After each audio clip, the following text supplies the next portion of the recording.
Manchester United soccer star Eric Cantona is charged with bringing the game into disrepute. His attack on a fan last night is described by the FA as an unprecedented incident. 4 people have died after heavy snowfalls hit the north of England. A toddler and his parents may have lain dead at their flat since Christmas, despite 2 police visits last week.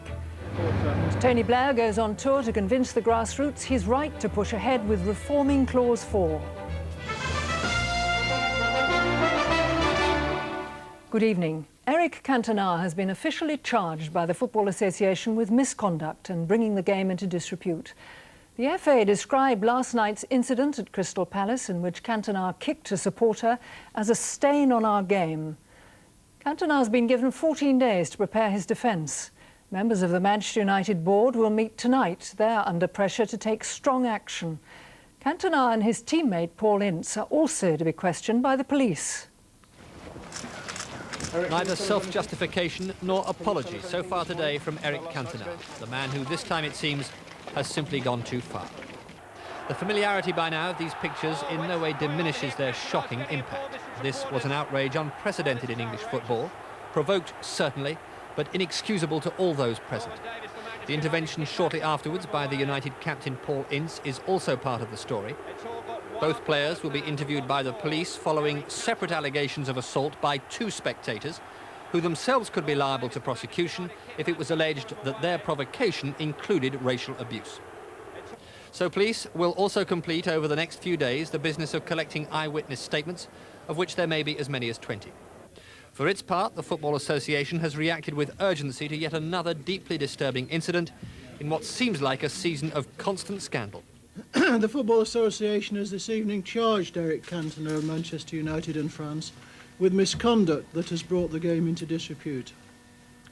He'll be given 14 days to respond before an FA commission considers the case. What happened last night was a stain on our game.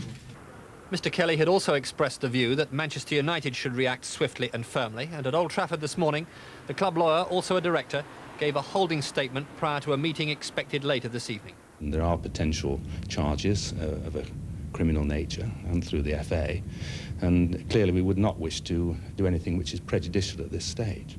Having said that, however, it will get full consideration, and Manchester United will do whatever is appropriate in the circumstances. The shock spread across the faces of those closest to the incident, especially the young, is a substantial part of the club's enormous difficulty. Its worldwide reputation will depend on its handling of a man whom it's promoted as a hero, if not as a role model. The brochures, for instance, urging young United fans to buy Cantona merchandise look somewhat inappropriate today. And at a local school, children were already drawing their own conclusions. I don't think he should have done it because he's upset everyone. He's upset all his fans, his manager, his team, everyone. He gets lots of abuse because, I mean, they call him Frenchman and all that. And he's ignored it. He's ignored it before, so why should he have just ignored it yesterday? Meanwhile, the French Football Federation President Claude Simonet has indicated a bleak international future for Cantona.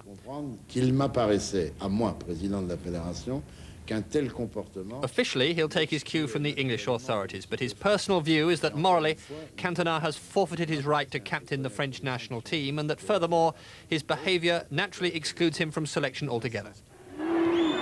Others, however, point to the specific context of a niggly, frustrating game in which Cantona's volatile reputation went before him, a target for the opposition and its crowd. I happened to be at the game last night, and the abuse he got all through the game the abuse he got even before the game started was horrendous. I don't think the referee treated him fairly because some of the tackles that was made against him was a bit out of order. What shocked so much, however, was Cantona's reckless frenzy.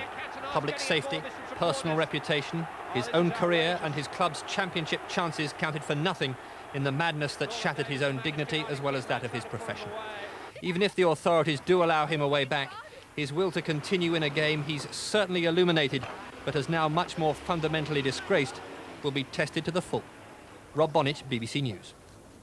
Since moving to England, Eric Cantona has become accepted as one of the most talented and creative footballers in the country. He's won league championship medals with Leeds and Manchester United, but since moving to Old Trafford, he's been sent off 5 times.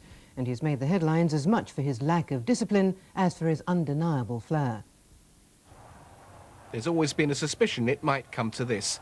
The volatile temperament, the apparent Gallic arrogance that almost invited terrace taunts, the skills to confound any detractor.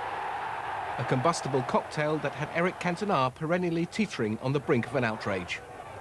But success has been at his shoulder from Marseille to Manchester via Nîmes and Leeds. The risks that were part of his baggage have, till now, been well worth taking. Yet his instinctive genius has always been accompanied by a darker mirror image. An impulsive recklessness that sadly realised a self-prophecy. Si vraiment, comme c'est vous qui me le dites, quoi, si vraiment tu apportes du bonheur aux gens par cette spontanéité, par cette instinctivité, forcément il y aura des taches d'ombre, des taches noires. Et il faut vivre avec ça. 3 successive championships, 1 with Leeds and 2 with Manchester United, including the double last season, are testimony enough to Cantona's ability. Unfortunately, his confrontations with authority are both legion and legend. This incident with Nîmes subsequently led to him walking out on French football. On another infamous occasion, his description of the French national manager landed him in deeper trouble. The translation's not polite. Henri Michel never picked him again. I've been punished. Nonetheless, Cantona hasn't balked at trading on his image. For spitting at the supporter. And for calling my manager a bag of Then I called the jury who punished me a bunch of idiots. I thought I might have trouble finding a sponsor. Sponsorship, though, is likely to be the least of his problems. The question now is where he's likely to find his next game. Undeniably, last night, the King lost his crown at the Palace. Kevin Geary, BBC News. Viewers in the northwest can see a programme special on Eric Cantona in Close Up North at 7:30 on BBC Two. 4 people are now...